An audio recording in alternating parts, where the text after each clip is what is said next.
Hey guys, welcome back to more Reddit stories. In this video, a neighbor put up flyers and accused me of hurting children. He tried to ruin my reputation and my entire life. Here is what happened. However, the first one is titled, "My husband and I were walking in our neighborhood when a man stopped us in front of his house and claimed my husband was having an affair with his wife." So my 62 female husband, 59 male, who I will call Jay, have been together for 26 years, married for 25.5. He is one of the most wonderful people I know. I had a very rough, dysfunctional, abusive childhood, and it took years of therapy and tons of support from Jay to get to the other side and really learn how to love and trust someone. I also got ADHD, OCD, and suffer from severe anxiety and PTSD from my traumatic childhood. Jay has always been supportive and actually maintained a great sense of humor, especially with my ADHD. He actually was the one who suggested looking into the diagnosis, and I was diagnosed about 10 years ago. We met when my daughter, 34, T, was 8 years old. I had been a single mom, so T and I are very close. We went to family counseling right after we married, his suggestion, because we wanted to assure that we integrated our family and learned how to do that with steps. To say that it has been amazing is an understatement. Jay and T love each other so much. It took a while, but we really worked at it. I tell you all of this to give a brief glimpse of why I trust Jay implicitly. We have gone through so much together. There were times that I thought that there was no way he was gonna stay, that this would be the straw that broke the camel's back, but he has never left my side. When this man stopped us, he asked my husband was having an affair with his wife. Both this man and his wife are well into their 80s. We thought he was just joking at first, and both of us started laughing, but we then realized that he was serious. At first he tried to say it occurred during lockdown for the pandemic while I was at work, and I told him that was impossible because I'm a teacher and taught remotely from home for over a year. We asked him why he thought this was occurring, and he said that his wife, who's in late stages of Alzheimer's, confessed to him. We asked if he knew a time frame when this supposedly occurred, as we have motion cameras around our house. Yeah, I'm very paranoid, and we could get footage so he could see that his wife has never been to our home. He said he didn't know and couldn't ask her due to Alzheimer's. This whole thing was so surreal, I was furious. I told him there was no way this happened and my husband would never purposely hurt me, and he said that is what all people say when confronted. There was a lot more back and forth, but he refused to back down even though there was absolutely no evidence other than a confession from a woman in late stages of Alzheimer's. I'm not naive nor am I blind, there are zero red flags.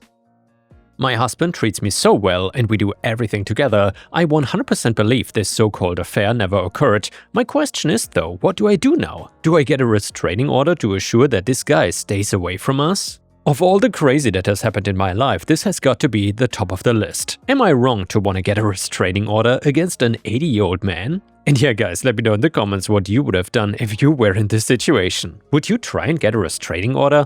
I'd say it's probably not necessary. Either way, let me know what you think in the comments, and while you're at it, please don't forget to like the video, since that would be very much appreciated. A user in the comments said, I mean, do you need a restraining order? You were in front of his house, right? Did he threaten you or say anything to make you think he would bother you? Maybe he's also very confused. OP responded, yeah, he told Jay not to go near his property or he would be sorry. We honestly are just worried that he may own a firearm. It's impossible to not go near his property though. I don't want my husband hurt. Comment number 2. The thing is, it well could have happened. I was mistaken several times for my ex-girlfriend's grandmother's younger brother when I went to visit with her. It was awkward, but we navigated it even after she threw a minor fit that I was dating my own grandniece and it was wholly inappropriate and screamed the house down. Alzheimer's chews Swiss cheese holes in the cerebellum, and to cope with it, the mind patches inconvenient identities and fills in the gaps. And added, yes, I'm aware this is not accurate in a strictly technical or medical sense, it's just called a metaphor, people. Human minds are fragile and we stretch and borrow to cover up holes in our memories. His wife might well have had an affair 20 years past or more, and the OP's husband might have looked like that man, and then she replaced the identities. And her husband, hurt and wounded, confronted them because even though he knows that it's not the OP's husband, but he cannot because not only is he absolutely wounded by the confession, but also that he knows it is not his wife's lover. Or even that his wife had an affair, but this is the only way he can cope with her dementia. What a truly awful situation for all of them. The OP, her husband, the accuser, and his wife. There's just no good side here. Everyone sucks here, but nobody does. Update. Damn, I'm so sorry. It took me forever to figure out how to edit this. I have no idea how to update, but first I'm reading all of the comments, taking them to heart. I read all of the time people thanking the Reddit community for their help and insight, and that's not a lie. Except when they comment about HOAs, I guess. Either way, you all have shared your stories and really educated me about these horrible disorders. I never realized how horrendous Alzheimer's and dementia are, and not only how they affect the person with the disorder, but the devastation this has on those that love them. You have helped to understand how this man and his wife need our compassion and grace. I did speak with a person in the neighborhood though. I was worried about getting anyone involved officially because, as many pointed out, this could cause more harm than good.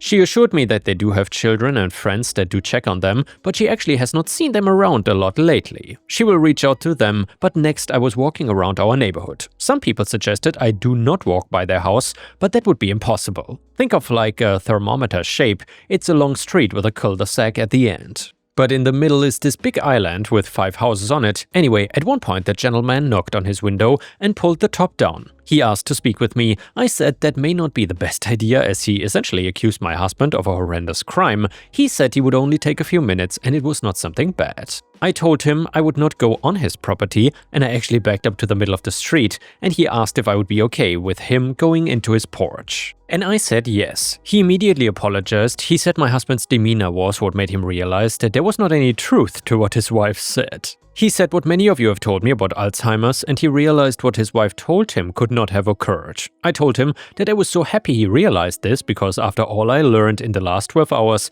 it was breaking my heart that this may be the last memory he had of the person he spent almost his whole life with. He thanked me, so I'm thanking all of you that made me realize compassion and grace should be the go-to, and we actually then had a nice conversation, all together talked about 15-ish minutes. He asked me to apologize to my husband for him, and I told him I would, and we said see ya later. He had a really big smile on his face. Again, I don't think that this would have ended this way without all your input. Even those of you that called me a Karen, that is okay. I used to teach at a behavioral school. I've been called worse. And the next one is a crazy story from r/legaladvice and is titled, I just moved and a neighbor put up flyers accusing me of being a child predator.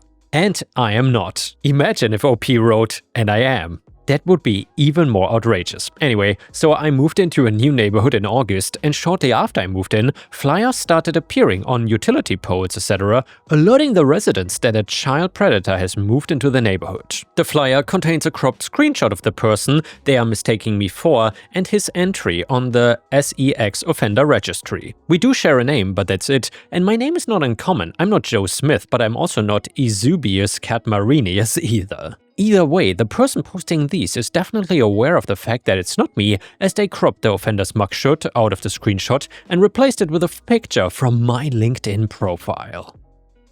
I've looked up not me's entry on the SEX offender registry, and he's a fat white guy in his 60s. I'm an average built mixed dude who looks black in my 30s. And to be clear here, while there's no such thing as a minor SEX crime, this guy is on the registry for forcible assault of a kid under 13 or something along those lines. I spoke to the cops as soon as I found out about the flyers via my wife, which must have been a fun surprise for her to see when she was walking home from the train. They basically said, "That sucks, but how do you expect us to find out who's putting them up?" I was confronted by a neighbor yesterday, and luckily I bookmarked not me's SEX offender registry page on my phone, and the guy who confronted me was level-headed enough to immediately apologize. He knew who was putting the flyers up, gave me the guy's name, and described him as a kind of a conspiracy nut. Well, great. The abundant misspellings and caps for emphasis on the flyer should have tipped me off.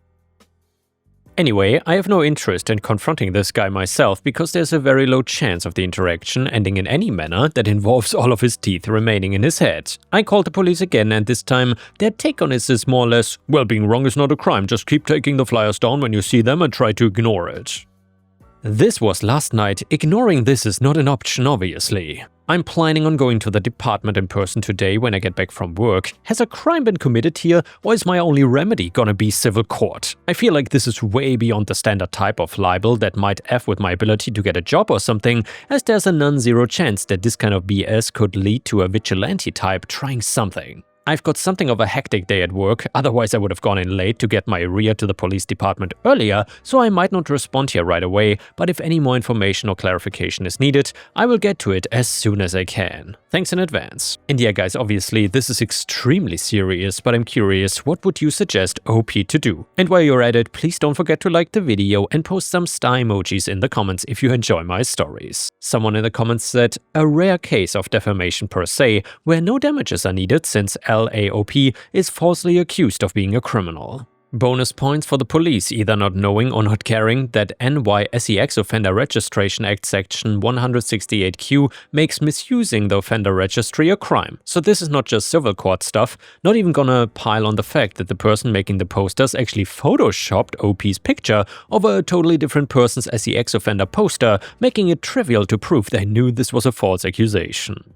The only tricky part is proving who is putting the posters out, though hearsay is not admissible in court and the cops refuse to investigate. Another person said, the only tricky part is proving who is putting the posters out, blah blah blah. Well, a warning about the consequences of misusing the SEX offender list posted on the Facebook page with a direct reference to the present situation could be enough to stop it. At least it would alert the neighborhood to what's going on here. OP then responded, I'm the OP from the original legal advice thread which is now locked. So the guy who confronted me was incredibly conciliatory. After I showed him the actual SEX offender registry page, we exchanged contact info and he offered to help me clear things up. I didn't get specifics, but it seemed like his knowledge about who put the posters up was first-hand, so I'm gonna reach out to him about speaking to the police or testifying depending on how this goes. Update to the story. This will probably come as an anticlimactic update for some people, as I won't be pursuing any sort of legal remedies to the situation, either criminal or civil. I'm gonna make up names this time around though, instead of describing my interactions with somebody to identify them. So on Friday night, I got in touch with the guy who had confronted me and backed down when I showed him the actual SEX offender registry page, Joe. Turns out, he's on the co-op board in the Flyer Guys building who's called Steve. Steve has a sister, Anne, who is around his apartment pretty often. Joe ran into her on Friday afternoon and told her about the situation. He asked me if I'd be willing to grab a cup of coffee with the two of them before getting the police involved. I agreed to this and we met up on Sunday afternoon, so as it turns out, Steve is actually pretty sick, well beyond anything along the lines of the standard racist conspiracy theory type. In fact, racism is not part of it at all.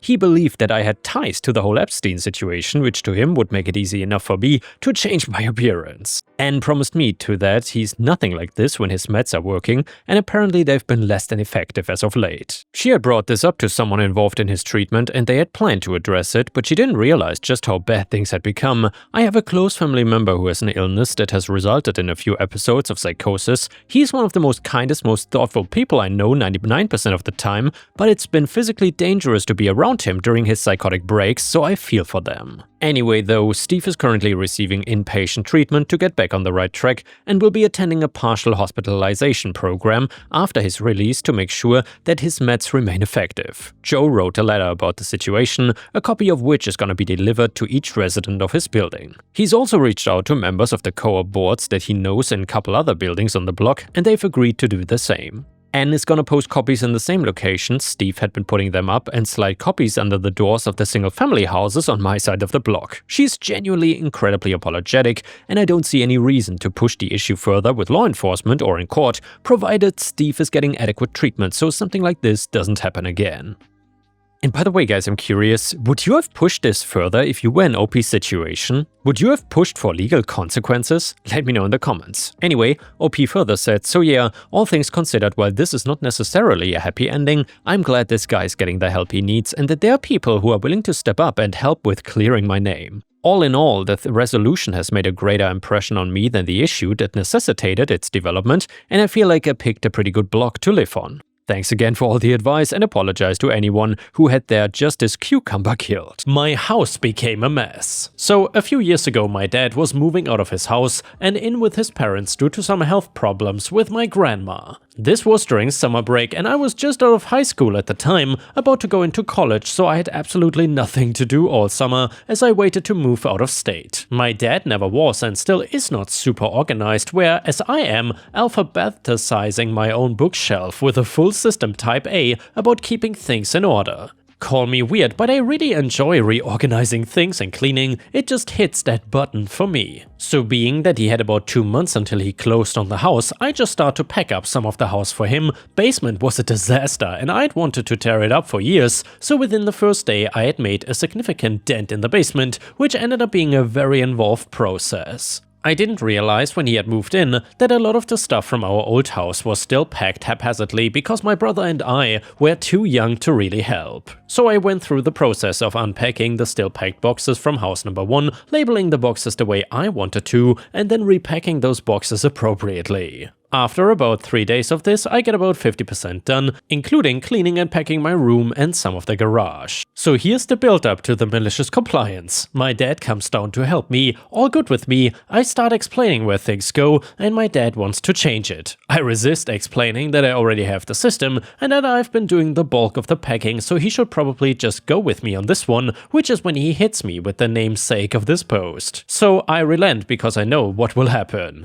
Anyone that's really type A will agree with me that the only thing more frustrating than things being chaotic and out of order is things that are slightly out of order. Which is what I knew would happen. Regardless of the fight my dad and I had, he ended up almost following the system. Mostly things that belong in the labeled boxes went where they were supposed to, except for a few very important odds and ends that got put, well, not where they were supposed to.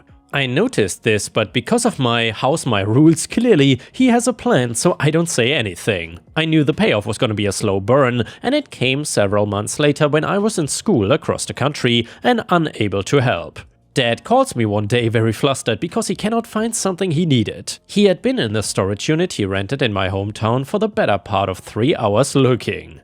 Now, the storage unit got packed horribly by the moving crew. I've been in there a few times after this story, and I feared for my safety. It's a legitimate labyrinth/jungle gym and a nightmare to get through, not to mention this was midsummer and there was no AC. So my dad is mad on the phone asking me where it is, and I ask him if it is in the box I labeled in big red Sharpie, "Important crap." He says no, and I smile a bit. Then he says, "Well, you were in charge of packing all of this stuff and now I cannot find it." That's when I calmly reminded him of the blowout fight we had over this exact issue and how he commandeered my operation afterwards. I told them that if I was actually in charge, it would be in the box labeled important stuff. He hung up on me after that.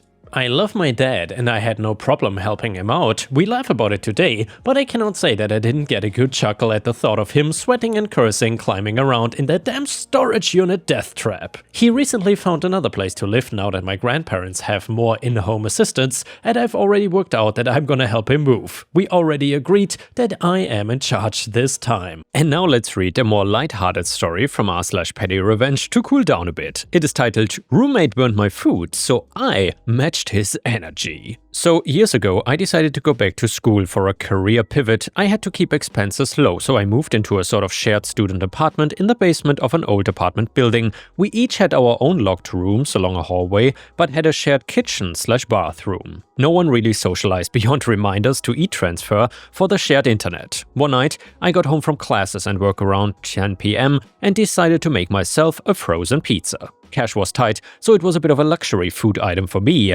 I popped it in the oven at like 375, set an alarm and went back in my room to wait the 25-ish minutes recommended by the packaging.